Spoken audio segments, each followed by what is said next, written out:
Hello everyone, what is up? Hopefully you guys are having an amazing day. Today we're going to be talking about what's happening with XRP and, as you can see, the whole crypto space. Now, we could see here XRP is at 25 cents. We've seen a little bit of a bounce right there. I remember that one quote stating that when people are fearful, you should be buying and then selling when people are greedy. Something along those lines. You can see here from the Real Arcane, if you do not buy XRP now, you simply hate money. And I can't say anything else. Now, from this chart we can see, look at all of this. So all of this volume, look at this volume right here. So we were in this pattern right here. We broke out. What happened next, guys? When you break out, you come back and test the last resistance, which should be support, as we can see right here. It looks like we should hold. I mean, like I said, anything's possible, but we'll still have to see what happens. Now, this is just a fun tweet I looked at. Go fast tweet up, pick one in each row. Which coin from each row would you want to hodl for the next 5 to 10 years? So, for me, it will be XRP, Chainlink, and VeChain. Those are the three I'm hodling for the next 5 to 10 years. If I had to pick, what will your guys be? Some might pick Bitcoin or Ethereum over here, maybe Binance or Digibyte, who knows. But now, guys, before we jump into the news, I'd like to state I'm not a financial advisor, nor this is financial advice. This is just for entertainment value only. We can see here from Julia, final question. If you couldn't buy Bitcoin, what would you buy? Final question. How much of your net worth is in BTC? Pump gives his answers here. Let's watch this video. The final question, if you couldn't own or buy Bitcoin, what other digital asset would you buy? Yeah, it's a great question. It would probably be digitized traditional assets, right, or tokenized traditional assets. I don't think that traditional assets are necessarily going to go away. What we're going to see is a similar transition from what we saw from what I call like the analog age of security. So stocks used to be physical pieces of paper that we would buy and sell and transact. Wait, so you wouldn't buy XRP or you wouldn't buy Nope. TRX? Why? No. Because I ultimately don't think that they have the same value that these other assets have, right? My belief The is store of value argument. Yeah, my belief is that stocks, what gives them value, right? Again, GDP, revenue, profits, etc. All the things. Stream of income from a company that's doing something or They selling have assets, something or right, etc. creating something. So everything that makes those valuable, that doesn't change. You're just changing the technology form factor of which you will buy that asset. So you won't buy that electronic QSIP anymore. You'll now buy that same stock. It'll just be a digitized or tokenized stock. I actually like those assets. They're not bad assets, and I don't think that Bitcoin competes with those assets. What Bitcoin competes with very specifically is other currencies, right? And those currencies, even if they change their technology form factor, I think the monetary policy is bad. Bitcoin's monetary policy is superior, but all of these other assets that are quote-unquote utility tokens, either they're utility in terms of they give you access to something, so they're not really an investment. It's more of I get utility or some good or service in exchange. So you're separating, I'll use XRP as an example simply because I've interviewed Brad recently. Yep. You see no connection between what Ripple is trying to achieve with their network and the value of XRP. Yeah, and I think Brad would say this, right, is Ripple, the software company, is different than XRP, the token. And I think that part of the problem is that retail investors have believed that by buying XRP, they have exposure to the financial performance of Ripple. That's obviously not true. And then it would be a security, and that's part of the argument. I won't even go there, right? But on top of that, what ends up happening is if Ripple is successful, that does not necessarily mean that XRP ends up being successful, right? And so also that means that XRP could go up in value and Ripple could go out of business, right? Speculators could drive the price, etc.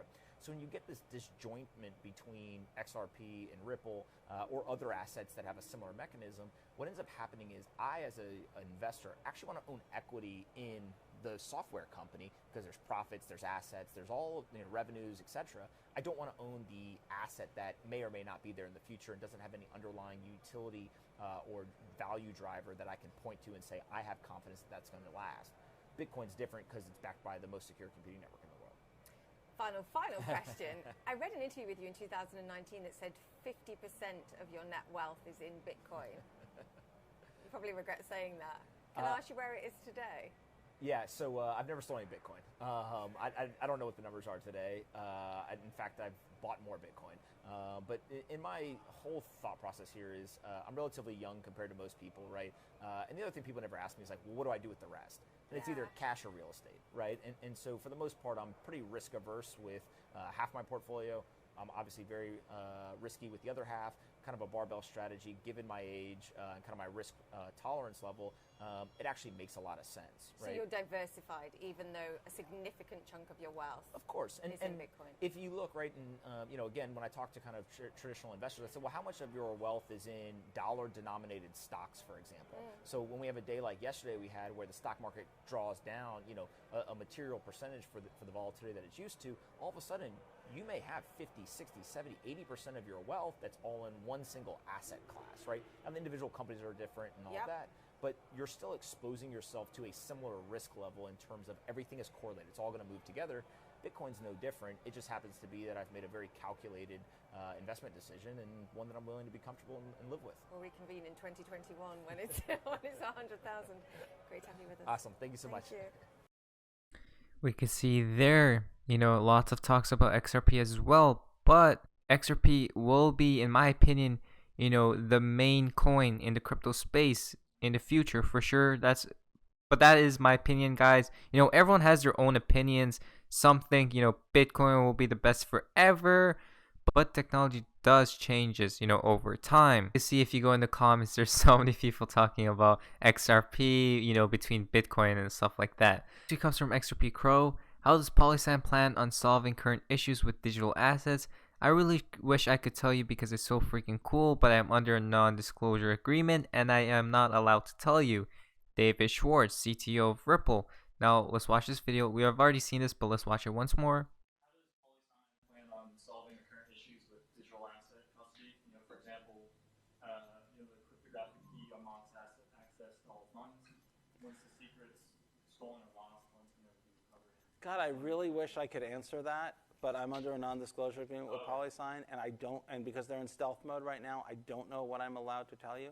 I can tell you that they're in the custody business, and of course I can tell you that they're doing it like an amazing way that, Arthur and I are behind this, we're the lead guys on the technology, and obviously like we think we're doing it right, but unfortunately I don't know what.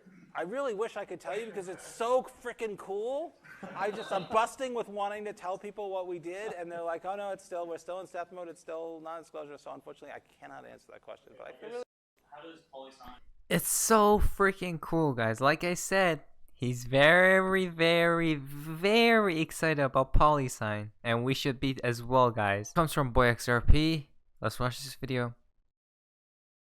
I think in the context of, is XRP centralized or decentralized?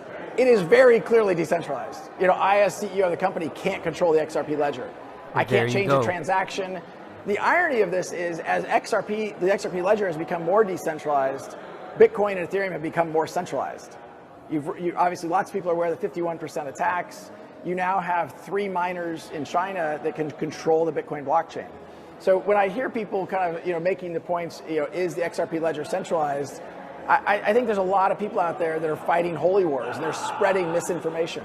And they're spreading misinformation because they have an economic interest in that. I don't worry about some of this stuff because I feel like the facts, as I said up front, the facts will set you free. There you go, guys. I think Brad Garlinghouse spoke so much, the truth.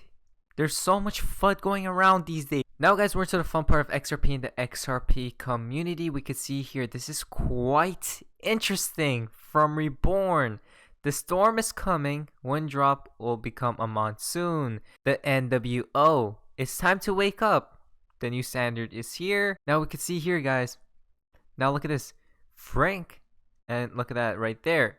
Now, yellow warning, orange warning, and red warning. We can see flood is possible. Flooding is threatening. And then serious flooding expected. That's quite interesting. Now look at this, guys. We've seen this yesterday as well. XRP. All of this. But that's very interesting. Donald Trump changes red tide to yellow. Look at that as well. But look how the cube correlates with this. Isn't that quite interesting? Floods. Remember, monsoon season. It comes from GXRP. We could see here. Now, I don't know if this is taking it too far, but maybe. I'm not too sure, honestly. You could see right there, the X. It comes from Rom the Weird. No more hiding, no more games. And wife told me to share my dream, and it is final. I will not go to DEET for year 2020. The second baby slingshot is 53 cents. The third baby slingshot is 80 cents to $1. And then the teen slingshot is $83. Regulation come after re-election. So, I mean, $83, okay, you know, that's a very good price. And then regulation supposedly will come after re-election. Baba Cooks has tweeted out a lot of stuff. We could see here, London is ready. Then everything will happen during monsoon season. Just a heads up, you can all chill out. Testing prices have already been determined. It'll happen over 3 phases. Enjoy the show. Final tweet for today's video. Always remember, until something is officially announced, the name of the game is to lie to you. China lied about blockchain, except their CBDC 6 years in dev. Trust nothing Ripple says, trust nothing people say. Only person you could trust is yourself and your logic. Think. So there you go, guys. Anyways, hopefully you guys did enjoy today's video. If you guys did, please leave a like and subscribe if you guys haven't already. I'll see you guys on my next video. Hopefully you guys are having an amazing day. And yeah, guys, see ya.